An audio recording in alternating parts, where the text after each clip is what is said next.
We've got some big changes happening right here in Snohomish County, and I want to share with you exactly what's changed and where our housing market is going at a super local level.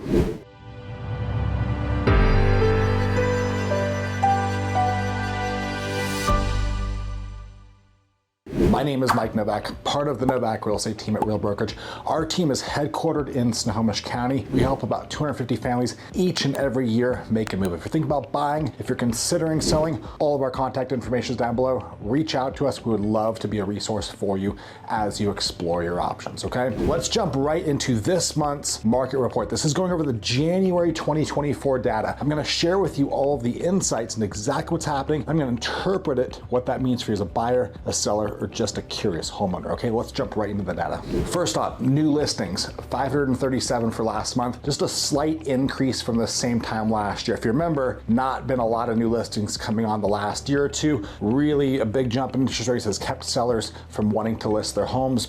They just don't want to give up that super low rate, but we're starting to see more listings coming on. Right now, we're kind of hitting that seasonal upswing in inventory where the spring selling market that really starts in January is already starting to gain some traction. So look for new listings to continue to rise and rise faster for the next few months. That means as a buyer, you're gonna have more options. As a seller, you're gonna have some more competition. All right, pending sales. Pending sales jumped almost 5.5% last month. That just tells you that more homes are going under contract. And so that means that inventory is getting lower. When inventory gets lower, what happens? Prices start to go up, okay? So not a big change, and certainly not the biggest change in this month's market report, but something you wanna keep an eye on because pending sales ultimately become closed sales down the road, or at least most of them do.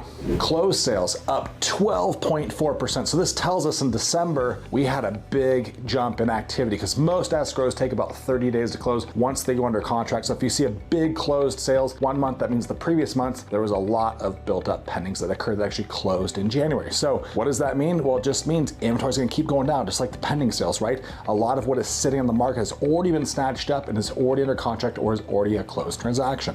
Days on market, how long is it taking to sell a home after it comes on the market? Taking about 37 days on average. This is highly dependent on the price point and the location. There's pockets of Snohomish County where the days on market is like 5, and there's others where it's more like 45. So it really depends on your price point and your location on how fast your home's gonna sell. But this number is down about 15%. That means homes are selling about 15% faster than they were the same time last year. And I'll explain to you why here in just a minute. Average sales price. This is the shocking news, guys. If you followed my market reports last year, we reported a sales decrease every single month except for December. We started seeing prices go up 1%. Well, this month they're up over 5%. We are starting to see homes go back up. Okay, so homes have kind of peaked and then they dipped a little bit and now they're starting to go back up again. And why is that happening? Well, it's happening because interest rates have come down. If you look at interest rates, I'm gonna throw a little chart up on the screen up there. You can see that they peaked back in October of 2023 in the high 7% range. Ouch, pretty high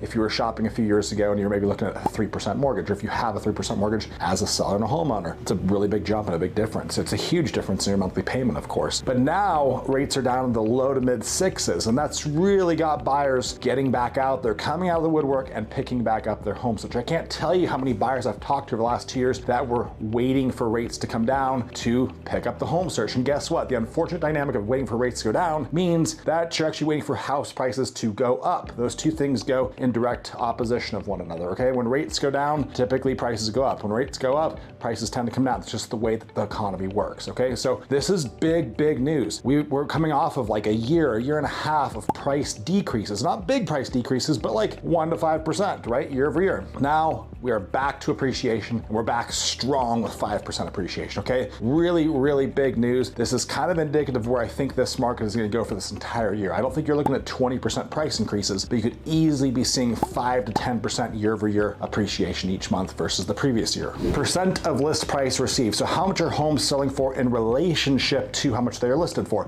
It's 99.7% right now, meaning homes are selling for basically their list price. There are many instances right now where homes are selling for more lower than list price. But again, it depends on the location and depends on the demographic that would possibly buy that home. A one-level Rambler house in Linwood is a very different story than say a $2 million house in Granite Falls. They're just very different buying demographics. Probably not gonna get multiple offers on the Granite Falls house, but could very easily get offers and lots of them on the Linwood Rambler, okay? So really market to market dependent, even sub-market to sub-market dependent. Okay, that brings me next to inventory of homes. This is down a shocking 49%. There is way less homes for sale now than there was 1 year ago. And 1 year ago, there really wasn't that many houses for sale. Everybody thought that the inventory was gonna skyrocket when prices went up. And did inventory go up a little bit? Yes, it did. But did it go through the roof? Absolutely not. It still remained very, very low. And the reason it remained low, like I said earlier, it's because sellers did not want to give up that 2.5%, 3% interest rate and go buy at 8%. That's a really hard dynamic. But now that it's down to 6%, it starts to make a little more sense, and sellers are starting to think about actually listing the home and moving on to their next property, starting to close that gap. But way less homes for sale than the same time 1 year ago. Months of inventory supply is the last data point I want to share with you. It's down, and it's down 40%. We had 1 month of inventory supply 1 year ago. We're down to 0.6 months, okay? And what does months of inventory supply means? It means if no other homes came on the market today, after today, how long would it take to sell every home that's out there? Well, 0.6 months is like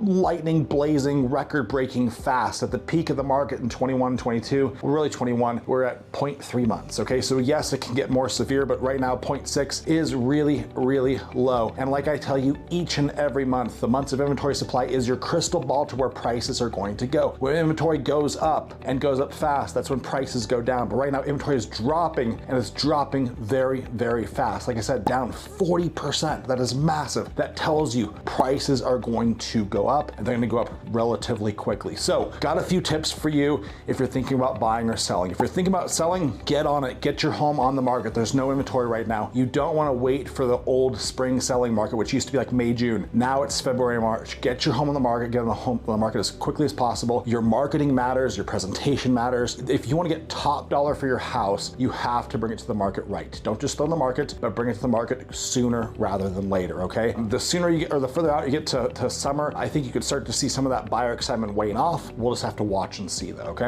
On the buy side, be ready for a fight. Like if you were waiting for rates to come down, well, they came down, and now you really are going to have to go out of your way to win a house. I'm seeing offer escalations all over the place again, escalating above list price. I'm seeing waived inspections again, low appraisal coverage, all of those things we saw a couple of years ago. And well, if you waited, you just kind of missed your opportunity last year. So is it still a bad time to buy? No, it's not as bad of a time to buy as it will be a year from now. But if you're looking for like big seller concessions, well, you probably missed the bucket on that one, because that was last year when rates were in the high 7s, okay? So if you're buying, go out, make sure you have a strategy to buy the home. Don't just start touring homes. Sit down with your agent before you start touring homes. Develop a game plan how you are going to find a house that meets all of your needs in the locations you want, and that you can actually win the home. You're gonna have to fight some other buyers for it, so you better have a game plan and be ready for that. If you're thinking about buying or selling, reach out to me. All my contact information is down below. Someone from our team is here to help.